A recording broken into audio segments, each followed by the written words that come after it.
And Ryan was saying it's not a global warming thing, it's a management situation. And one of the elements that he talked about was the fact that we have fallen trees.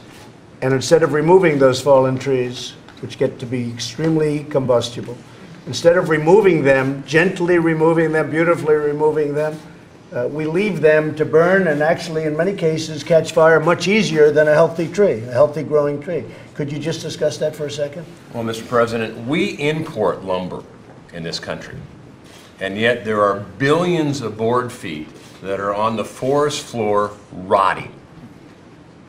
Rotting. And whether you're a global warmist advocate or denier, it doesn't make a difference when you have rotting timber, when housing prices are going up, when a lot of Americans are right at that border of affording a house, and yet we are wasting billions of board feet for not being able to bring them to a local lumber mill. It is unconscionable that we would do that to our citizens. And so, Mr. President, we are actively engaged. We have signed secretary orders.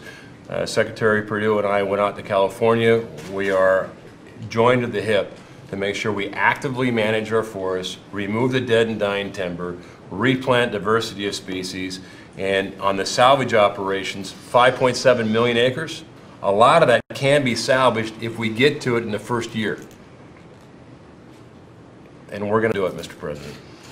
And just to add, just to conclude, especially when Canada is charging us a lot of money to bring their timber down into our country.